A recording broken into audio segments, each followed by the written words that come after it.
Hello everyone. Today I am going to talk to you about a very interesting and profound topic. Can Confucius be called a saint? First, let us understand Confucius. Confucius was born in 551 BC, surnamed the Kong name Q, word Zihangni, is now in Shandong. He lived in the spring and autumn period and the Warring States period. He was a major thinker, statesman and educator at that time. Later generations respected him as the founder of Confucianism. The life of Confucius is full of legend. He had many disciples. According to historical records, there were as many as 3,000, of whom 72 were famous in history. These disciples learned from Confucius and passed on his ideas, which have made Confucianism survive to this day. In the early career of Confucius, he mainly traveled around the world. He had traveled around the world, spread their ideas, hoping to get the real use of the monarch.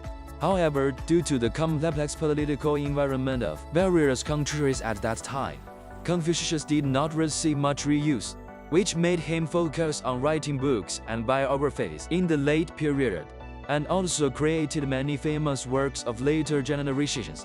Although Confucius' ideas were not known in his lifetime, they influenced thousands of years of Chinese history.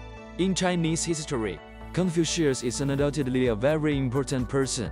His ideas have influenced China for thousands of years, and his Confucianism is rated as one of the 3 major religious sects in China. With far-reaching influence, his name is well known in China. Why is Confucius called a saint? This is not only because he is knowledgeable, but also because he is noble and has a great pattern. For example, the most famous sentence of Confucianism, self-gong cultivation, regulating the family, governing the country, and leveling the world can be seen. Moreover, the influence of Confucius is not limited to China, but all over the world, especially in Southeast Asia. Confucius' theory is based on benevolence, supplemented by etiquette and morality, benevolence and righteousness, reason and faith. This kind of enlightenment is deeply loved and accepted by the majority of people, and is also regarded as the goal and direction of life by many people with lofty ideals. In my opinion, the reason why people evaluate Confucius as a sage, in addition to his words, virtue, meritorious service, but also with his disciples and the inheritors of Confucian education, this historical dynasty in the status of the prominent. Now, the reason why people call Confucius a sage is that Confucius' theory is universal. It's the goal that ordinary people can achieve, and can also be reflected in social practice. Therefore, among the 3 mainstream religions in China, Confucianism is the most popular. However, although the status and contribution of Confucius in people's hearts are indelible, whether he can be called a sage still remains to be determined. Why do I say that? Because we may not know the history of the so-called saints. In ancient times, the word sage is not everyone can be called. This is not you in the world as a contribution, influence or ideological level is high. You can get this title. The word sage in ancient times refers to people who have cognitive achievements in the field of super-gone world.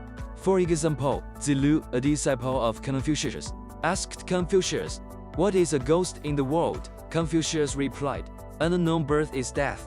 It is not easy to succeed in the paranormal." For example, in the famous emperor mansion in the emperor, the throne is much higher than Confucius, but the emperor did not dare to use the name of the saint. It can be seen that the weight and level of the saints in the ancient titles. In ancient times, they had names and surnames, and could be named, and there was no one else except Lao Tzu. Perhaps in the long history of China, they are also able to achieve the same status as Lao Tzu, but they are indifferent to fame and fortune, like smoke drifting in the wind, but out of sight of people.